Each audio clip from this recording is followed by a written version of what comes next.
ስለዚህ ብዙሓት ነቢያት ዝወለደ ዓዴታት ኣለዋ ግን ኣኸ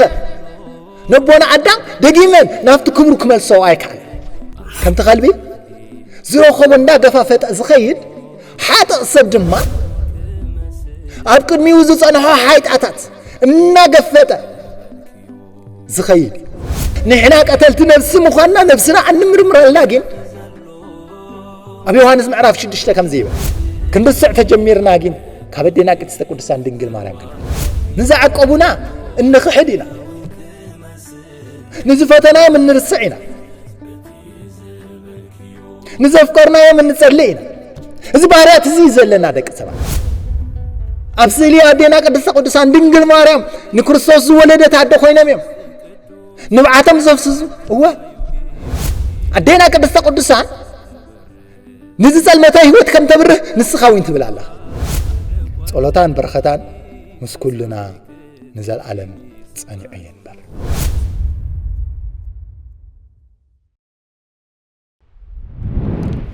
በስመ አብ ወወልድ ወመንፈስ ቅዱስ አሐዱ አምላክ ስድራ ቤት እግዚአብሔር አምላክ ተኸታተልቲ ናይ ቻነል እዚ ፍጹም ሰላም ጌታን መድኃኒታችን ኢየሱስ ክርስቶስ ንዓኻትኩም ይኹን ከመይ ኣለና አሜን ስምት ለባህር ዝኾነ እግዚአብሔር አምላክና ካብ ደቃይቕ ናብ ሰዓታት ካብ ሰዓታት ናብ መዓልታት ንንስሓ ዝኸውን ዕድመ እናሃበ ኣብዚ ዕለት እዚ ኣብዚ ሰዓት እዚ ስለ ዘብጽሐና ክብርን ምስጋናን ንዑ ይኹን ነዴና ቅድስተ ቅዱሳን ድንግል ማርያም ዘውትር ኣብ ጉዕዘና ምሳና ኮይና ብጽላላ እናጽለለት ምሳና እትጓዓዝ ኣዴና ቅድስተ ቅዱሳን ድንግል ማርያም ድማ ክብርን ምስጋናን ንዓ ይኹንና ባር ከም ፈቃድ እግዚአብሔር አምላክ ከምቲ ሰሙን ንገብሮ ሎሚ ድማ ካብ ናይ ኣዴና ቅድስተ ቅዱሳን ድንግል ማርያም ተኣምር ሓደ ምውሳድ ክንዘራረበሉ ኢና እግዚአብሔር አምላክ ጥበቡን ምስተዋዕሉን ንቅዱሳን ኣቦታትና ሐዋርያት ዝገለጸ ሎሚ ንዓና ንድኹማት ባረቱ ጥበቡን ምስተዋዕሉን ይግለጸልና እቲ ተኣምሮ ማርያም ኣብ 71 ምዕራፍ ዝርከብ ተኣምር እዩ ከምቲ ልሙድ ነቲ ተኣምርቲ እናንበብና ምስ ህይወትና እናተኣሳሰርና እንኸዶ ትምህርቲ እዩ ኣዴና ማርያም ንጽሙዕ ከልቢ ከም ዘስተየቶ ይብል በስመ አብ ወወልድ ወመንፈስ ቅዱስ አሐዱ አምላክ ጸሎታን በረኸታን ምሳና ንዘለዓለም ብሓቂ ጸኒዑ ይንበር ንኣምላኽ ዝወለደት ብድንግልና ስጋን ብድንግልና ነፍስን ዝጸንዐት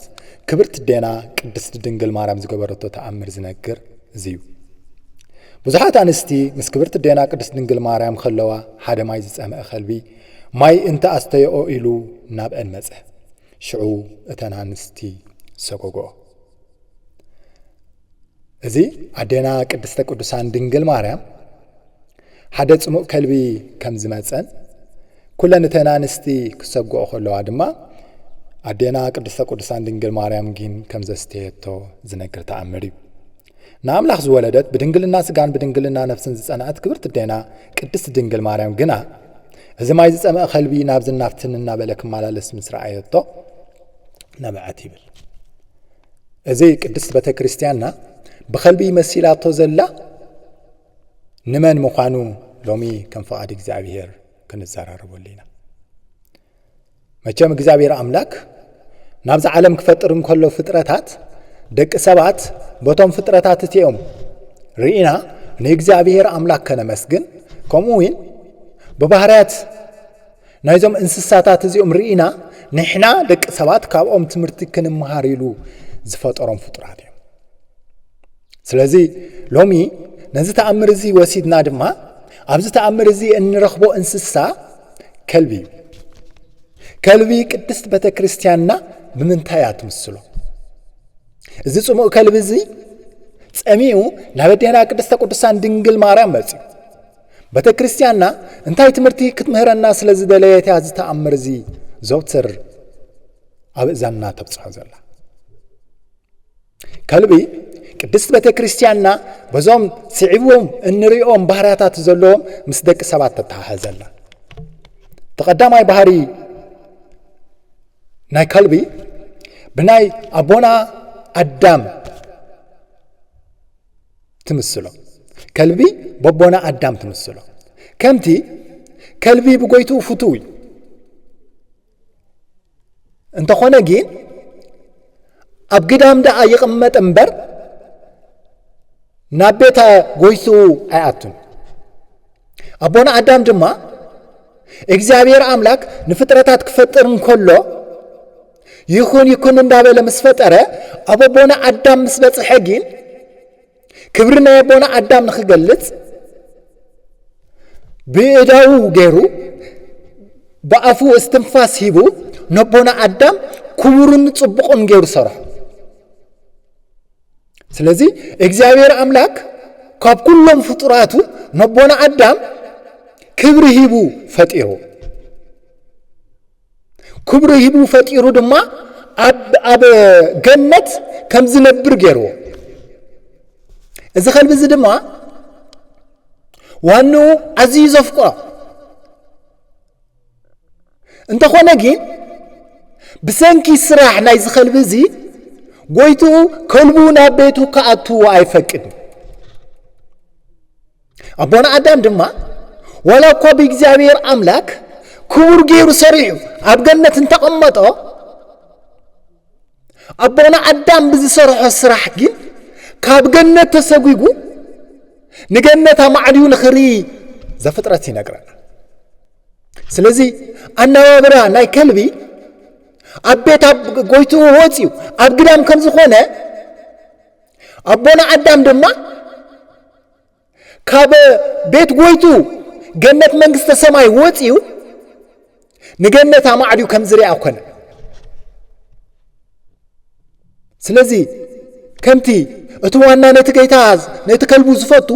ጌታ ክርስቶስ እግዚአብሔር አምላክ ድማ ነቦና አዳም ፈቱ እንተኾነ ግን እቲ በዓል ከልቢ እናፈተወ ብሰንኪ ስራሕ ናይቲ ከልቢቲ ከም ካልኦት እንስሳታት ንገዙ ከኣቱ ዘየፍቅድ እግዚአብሔር አምላክ ድማ ብሰንኪ ስራሕ ናይ አቦና አዳም ካብ ገነት ከም ዝወፅእ ገይሩ ስለዚ እዚ ዝጸመአ ከልቢ ናብ ዘናንስቲ መጺኡ ጽሙ ከርቡ መጺኡ እንተኾነ ግን ኩለና ንስቲ እንታይ በሎ ይትብል ሰጎጎ አቦና አዳም ድማ እግዚአብሔር አምላክ ካብ ጓልጓልካ ተወሊደ ከድሕነካ ዝብል ቃል ብመሓዝ ሓንቲ ብኺደታን ብጸጋ አምላኻ ደዓቤት ሰበይትን ተሪኡ ምናልባት እግዚአብሔር አምላክ ካብዚ ኣደይ ይውለድ ይኸውን ይብል ተኾነ ግና እታ ቅድስቲ ዝኾነት ኣደ ንእግዚአብሔር አምላክ ዘገልግል እምበር ነቦና አዳም ካብቲ ወዲቕዎ ዘሎ ዘተንስእ ካብቲ ተሰጉግዎ ዘሎ ደጊሙ ናብ ገነት ዝመልስ ክትወልድ በቃዕቲ ይኮነት ከምኡ ስለ ዝኾነ ድማ እዘን ኩለና ንስቲ ነዚ ጽሙእ ከልቢ እንታይ ከብላ ዘይከኣላ ማይ ከስትዮ ዘይከኣላ ስለዚ ብዙሓት ንነቢያት ዝወለደ ኣዴታት ኣለዋ ግናኸ ነቦና አዳም ደጊመን ናብቲ ክብሩ ክመልሰው ኣይከኣላ ከምቲ ነቢየ ዝብሎ እምበዓርና ንሕናስ ጽድቅና ከም እንታይ ተቆጽረ ከም ጨርቂ ተቆጽረ ዝበሎ ኣቦታትና ነቢያት ወላ እኳ ስራሓት እንተሰርሑ ንእግዚአብሔር አምላክ እንተስመሩ ግናኸ ናብ ቤት ጎይቶኦም ከኣቱ ይከኣሉ ናብ ገነት ግን ከኣቱ ይከኣሉ ስለዚ በቲ በቦና አዳም ዝወረስዎ ኃጢአት ከምቲ ተኸልቢ ናብ ቤት ጎይቱ ከኣቱ ዘይከኣለ ወላ እውን ኣቦታትና ነቢያት እንታይ ከብሉ ይከኣሉ ናብ ገነት ከኣቱ ይከኣሉ ነዚኦም ግን ኩለና ንስቲ ምድሓን ክህቦ ኣይከኣላ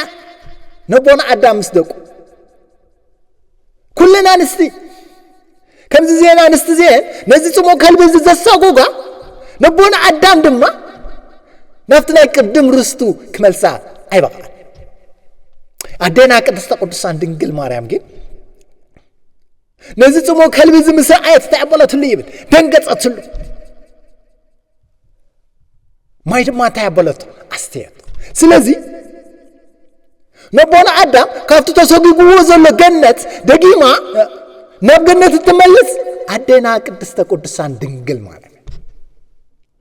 ከምቲ በሰና ኣውፅያ ነዚ ጽሙእ ዝከልብዚ ማይ ዘስተየቶ ከምኡውን ካብ ማህፀና ዝተረኸበ እግዚእነ ኢየሱስ ክርስቶስ ነቦና አዳም ደጊሙ ናብ ገነት ከም ዝነብር ገበሮ ስለዚ እቲ ቀዳማይ ከልቢ ብምንታይ ንስሎ እንተልና በቦና አዳምን ቅዱሳን ነቢያትን ምስለው ዝድማ በአናባብሮ ከልቢ አበ ደገ ከም ዝነብር አቦና አዳም ምስ ነቢያት ድማ ወላ ካብ እግዚአብሔር አምላክ ዝተፈተው ይኹኑ ብሰንኪ ስራሕ ናይ አቦና አዳም ግን ካብ ገነት ወፅኦም አበ ደገ ከም ዝነበሩ ይነግረና ካልአይ ከልቢ በሃጣን ይመስል ከምቲ ቅዳሴ አትናቴዎስ ዝብለና ሰብሰ ክቡር ውእቱ ይአመረ ወኩነ ከም እንስሳ ወመሰሎ ዝበለ ሰብ ክቡር ኩንሱ ግና ከይፈለጠ ከም እንስሳ ኾነ ልክዕ ባህርያት ናይ እንስሳ ለቢሱ ድማ መሰሎም ንእንስሳታት ይብል ስለዚህ ከልቢ በሃጣን ክንምስሎም ከለና በአማጋግቡ እዩ ከልቢ እንታይ ይምገብ እንታይ ኢልና ዝተፈንፈነ ኣብ ጓሓፍ ዝተደርበ ندك سبات زي تكم غحافيهم غحيفهم تغحفوا اب غحاف اذا قلب زغين كايدو زي تقمو يخون زي تقمو غفافيتو انت يبل زبلع حدا سبدما زي تفنفن كاب እግዚአብሔር አምላክ ዝፈል ሐይታ ካብ ጸጋ እግዚአብሔር ዘርሕቅ ሐይታ እና ተመገበ ይخيل ለነፍሱ زي تقمو ሰብነቱ ዘርክስ ጸጋ አምላኹ ዘርሕቅ ሐይጣታትና ሰርሐ ይኸይድ ከም ተኸልቢ ዝረኸቦ እንዳገፋፈጠ ዝኸይድ ሓጥ ሰብ ድማ ኣብ ቅድሚው ዝጸንሖ ሐይጣታት እናገፈጠ ዝኸይድ ከምቲ ትጽሞ ከልቢ ጽሙ ከርዊ ናበደና ቅድስተ ቅዱሳን ድንግል ማርያም ዝመጸ ሓጥኣን ደቅ ተዋሃዶ ድማ ጽምዓትና ይነፍሶም ከርዊው ናበደና ቅድስተ ቅዱሳን ድንግል ማርያም ይመጹ ምክንያቱ ንሳ ፈልፋሊ ማይ ሕይወት ክርስቶስ ዝወለደት አደ ካብዛ ሐይጣት እዚ ክንነጽህ ድማ ንሕና ከምቲ ትጽሞ ከልቢ ናበደና ቅድስተ ቅዱሳን ድንግል ማርያም ዝመጸ ናና ድማ ናበደና ቅድስተ ቅዱሳን ድንግል ማርያም ንመጽ እቲ ካልኣይ ተሳልሳይ ከልቢ አምንሳሓ ወያአትዮም ደጊሞም ድማ ነቲ ፎቅ ዝበልዎ ነቲ ዝጸየፍዎ ሐይጣት ዝደግሙ ሰባት ይምሰል ከልቢ ከምቲ ዝበልናዮ ቆሻሻ ዝኾነ ጓሓፋት እናአከበ እናበለዐ ዝነብር ሰብ ዝነብር ከልቢ ያረታ እዚ ከልቢ እዚ ነቲ እናገፈጠ ዝበለዖ ኣብ ውሽጡ ምስ ሃወጾ ሕማም ምሰምጽዓሉ እንታይ ይገብሮ ይተፍኦ ምስ ተፍኦ ድማ ሽዓ ንሽዓ ተጣዒሱ ነቲ ዝተፍኦ ደጊሙ እንታይ ይብሎ ይበልዖ ወላ ሓንቲ ነገር ከየትረፈ ይበልዖ ደቂ ሰባት ድማ ንሕና ድማ ነቲ ካብ እግዚአብሔር ዝፈለኒው እዚ ዊልና ኣብ ቅድሚ ኣቦታትና ካህናት ኮይንና ዝተናሳሕናሉ ኣብ ቅድሚ ቅዱሳን መላእኽቲ ኮይንና ድሕሪ ደግም እዚ ነገር እዚ ኣይድለኒን ዝበልናዮ ንነፍስና ዝህውፀና ሰላምና ዝዘርግ ካብ እግዚአብሔር አምላክ ዝፈሊ ሐይጣትና ደኪምና ግን እንታይ ንገብሮ ደኪምና ግና ነዚ ስራሕ እዚ ነዚ ሐይጣት እዚ ንሰርሖ እዚ ከልቢ ድማ ልክ ነቲ ዝሃወጾ ኣብ ውሽጡ ኮይኑ ዝረበጾ ነገር እንታይ ይብሎ ይተፍዖሞ ኢሉ ሽዑን ግን ተጣዒሱ መልሽ እንታይ ይብሎ መልሽ ይበሎ ንሕና ድማ ልክ እዚ ሐይጣት እዚ ምስ ገበርና ተጣዒስና ንንሳሕ ደኪምና ግን እንታይ ነብሎ ነቲ ፎቅ ድበልና ሐይጣት ነመልሽና ግን እንታይ ነብሎ ተመልሽና ግን ንፍጽም ነዚኦም ከምዚኦም ዓይነት ሰባት ዲያብሎስ ኣበምሮኦም እንታይ ዝብል ይእቱ ሮማይ ደጋጊማ ሐይጣት ዝገብር ዘለኹ ደጋጊማ ዝንሳሕ ዘለኹ ኢሎም ተስፋ ከም ዝቆርጹ ይገብሮ ሽዑ ሙሉእ ብሙሉእ ኣብ ታሕቲ ቁፅፅሩ የብዞ እዞም ከምዚኦም ዓይነት ሰባት ኪና ናበደና ቅድስተ ቅዱሳን ድንግል ማርያም ንምጻእ እሞ ወዳ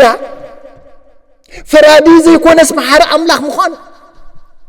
ወዳ ጎይታ ዘይኮነስ እንከላይ ወይ حكيم مخانو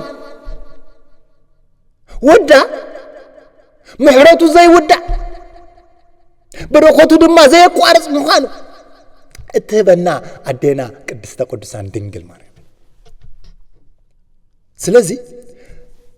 كمتي